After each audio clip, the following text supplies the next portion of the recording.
بسم اللہ الرحمن الرحیم السلام علیکم ورحمۃ اللہ وبرکاتہ۔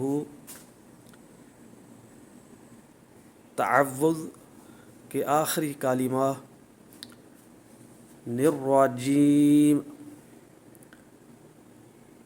پر جو تجویدی قوانین جاری ہوتے ہیں ان کا اجرا کس طرح کرنا ہے اور ان قوانین کی روشنی میں اس کلمے کو درست کس طرح پڑھنا ہے، اس کے متعلق آج کا ہمارا سبق ہے۔ تو سب سے پہلی جو چیز ہے وہ لکھی ہوئی ہے مخارج۔ مخارج یہ جمع کا لفظ ہے، اس کا جو واحد ہے وہ ہے مخرج۔ مخرج کا لغوی معنی ہے نکلنے کی جگہ۔ مخرج کی جو اصطلاحی تعریف ہے وہ یہ ہے کہ جس جگہ سے کوئی حرف ادا ہوتا ہے اس جگہ کو اس حرف کا مخرج کہتے ہیں۔ امام خلیل رحمۃ اللہ علیہ کے نزدیک کل مخارج 17 ہیں، ٹھیک ہے۔ تو اب وہ حروف جو الرجیم کے اندر موجود ہیں ان کے مخارج ہم پڑھیں گے: لام، نون اور را۔ یہ جو تینوں حروف ہیں ان کا ایک ہی مخرج ہے، لام، نون اور را۔ زبان کے کنارے اور اوپر والا تالو، اس کا آگے والا حصہ جو منہ کی طرف ہے، اوپر والے دانتوں کی جڑوں کے قریب والا حصہ، تالو کا جو حصہ آتا ہے نا، وہاں سے یہ تینوں حروف جو ہیں ادا ہوتے ہیں۔ البتہ بعض قرآ حضرات نے تھوڑا سا فرق کیا ہے ان کے مخارج میں۔ زبان کے کنارے اور اوپر والا تالو کا آگے والا حصہ جو منہ کی طرف ہے وہاں سے لام ادا ہوگا، لام سے تھوڑا سا آگے منہ کی طرف وہاں سے نون ادا ہوگا، اور نون سے بھی کچھ آگے منہ کی طرف را ادا ہوگا۔ تو یہ ان تینوں حروف کے مخارج ہیں۔ اس کے بعد جو حرف موجود ہے وہ ہے جیم۔ یہ زبان کے درمیان اور اوپر والا جو تالو اس کے درمیان سے ادا ہوتا ہے۔ آگے یا مدہ موجود ہے، تو یا مدہ کا جو مخرج ہے وہ ہے جوف دان، یعنی منہ کا خالی حصہ۔ میم، اس کا مخرج دونوں ہونٹوں کا خشکی والا حصہ۔ جب دونوں ہونٹ آپس میں خشکی والی جگہ سے ملتے ہیں، متصل ہوتے ہیں، تو اس وقت جو ہے نا میم ادا ہوتی ہے، ٹھیک ہے۔ تو ان حروف کے یہ مخارج تھے، اچھی طرح یاد کریں اور ان حروف کو ان مخارج سے ادا کرنے کی کوشش کریں۔ دوسری جو چیز ہے وہ لکھی ہوئی ہے صفت استعلاء۔ صفت استعلاء، صفت جو ہے اس کا معنی ہوتا ہے خوبی، اور استعلاء کا مطلب ہوتا ہے بلندی چاہنا۔ تعوذ میں ایک یہی حرف ہے جس میں صفت استعلاء پائی جاتی ہے، تو تعوذ میں ایک یہی حرف آیا ہے، صفت استعلاء۔ صفت کا مطلب خوبی، استعلاء بلندی چاہنا۔ جن حروف میں صفت استعلاء پائی جاتی ہے ان حروف کو ادا کرتے وقت زبان کی جڑ بلندی چاہتی ہے، بلند ہوتی ہے، اس لیے ان حروف کو حروف مستعلیہ کہتے ہیں، ٹھیک ہے۔ حروف مستعلیہ یعنی وہ حروف جن کو ادا کرتے وقت زبان کی جڑ جو ہے بلندی کا مطالبہ کرتی ہے، بلندی چاہتی ہے، اوپر کو اٹھتی ہے۔ تو ان حروف کو جب بھی ادا کریں تو زبان کی جڑ کو اوپر کو اٹھائیں، بلند کریں تاکہ یہ پر ادا ہوں، موٹے پڑے جائیں۔ حروف مستعلیہ 7 ہیں: خا، صاد، ضاد، غین، طا، قاف، ظا۔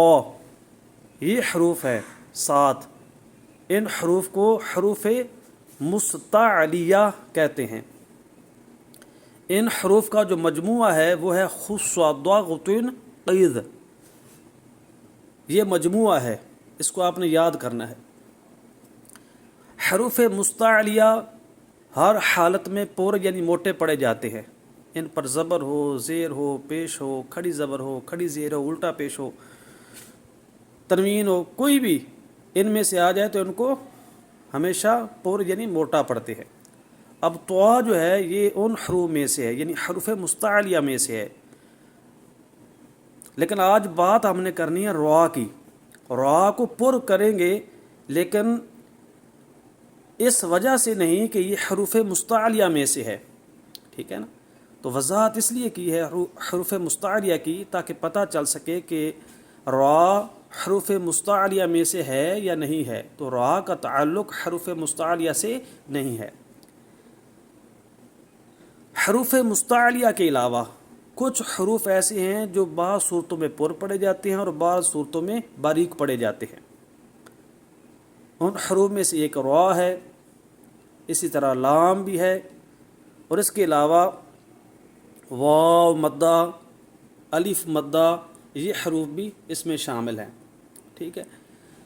تو را کو کب موٹا پڑھیں گے، کب باریک پڑھیں گے، تو اس کے متعلق پوری وضاحت جو ہے تجوید کی کتابوں میں موجود ہے۔ ہم نے آج جو پڑھنا ہے کہ جب را پر تشدید آ جائے تو اس کو کب پر پڑھیں گے اور کب باریک پڑھیں گے۔ را پر تشدید موجود ہے تو را پر تشدید ہو تو اس وقت دیکھیں گے اس کے اوپر حرکت کون سی ہے، علامت کون سی ہے۔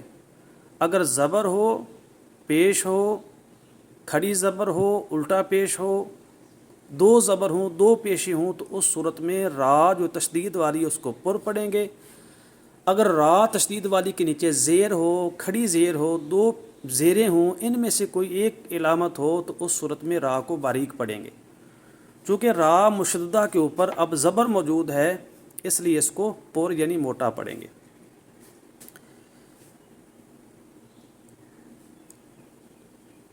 را کو پڑھتے وقت اس کو اب پر کرنا ہے، موٹا پڑھنا ہے، منہ میں آواز بھر جائے، ٹھیک ہے؟ نِرْوَجِیب، نِرْوَجِیب، اس طرح۔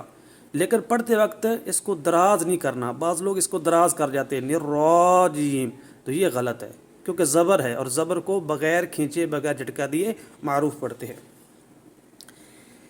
تیسری جو چیز یہاں پر موجود ہے کہ یہ کلمہ اصل میں کیا تھا، تو یہ تھا الرجیم، اس طرح تھا الرجیمی۔ جب وصل کریں گے وصل تو اس صورت میں زیر پڑی جائے گی، اور جب وقف کریں گے تو اس صورت میں جزم آ جائے گی۔ ال جو تھا وہ علیحدہ کلمہ تھا اور رجیم جو ہے وہ علیحدہ کلمہ تھا۔ تو جب لام تعریف داخل ہوا تو اس صورت میں لام کا را میں ادغام ہو گیا۔ اس کی وجہ کیا بنی؟ تو ادغام شمسی والا قاعدہ جاری ہوا۔ را کا تعلق حروف شمسیہ سے ہے، جب حروف شمسیہ میں سے کوئی حرف ہو تو اس پر لام تعریف داخل کیا جائے تو اس صورت میں لام تعریف جو ہے اس کا شمسی حرف میں ادغام ہو جاتا ہے، شمسی حرف پر تشدید آ جاتی ہے، اور وہ شمسی حرف جو پڑھا جاتا ہے لام پڑھنے میں نہیں آتا، تو اس کو ادغام شمسی کہتے ہیں اس قاعدے کو۔ تو ادغام شمسی والا قاعدہ جاری ہوا، لام جو ساکن تھا اس کا را میں جو کہ شمسی حرف ہے اس میں ادغام ہو گیا، اس لیے اب ہم را کو پڑھیں گے، لام کو نہیں پڑھیں گے، نر را پڑھیں گے، نیل نہیں پڑھیں گے۔ اور باقی رہا کہ یہ جو لام تعریف کا جو حمزہ تھا اس کو کیوں نہیں پڑھتے؟ ال تھا اصل میں، ال، تو یہ جو حمزہ تھا یہ کیوں نہیں پڑھا جاتا؟ تو یاد رکھے کہ لام تعریف کا جو حمزہ ہوتا ہے وہ وصلی ہوتا ہے، جب وصل کرتے ہیں تو وہ گر جاتا ہے، تو وصل کی صورت میں حمزہ وصلی نہیں پڑھا گیا، تو حمزہ وصلی گرا دیا گیا، یہ لکھا ہوا ہے وصل کی وجہ سے۔ اور ادغام شمسی کے قاعدہ جو ہے جاری کرنے کی وجہ سے، ادغام شمسی والا قاعدہ جاری ہونے کی وجہ سے لام میں تعریف جو ہے نہیں پڑھا گیا، لام تعریف کا را میں ادغام ہو گیا، را پر تشدید اس وجہ سے آئی ہے۔ تو لام تعریف کے دو قاعدے ہیں نا، اظہار قمری اور ادغام شمسی۔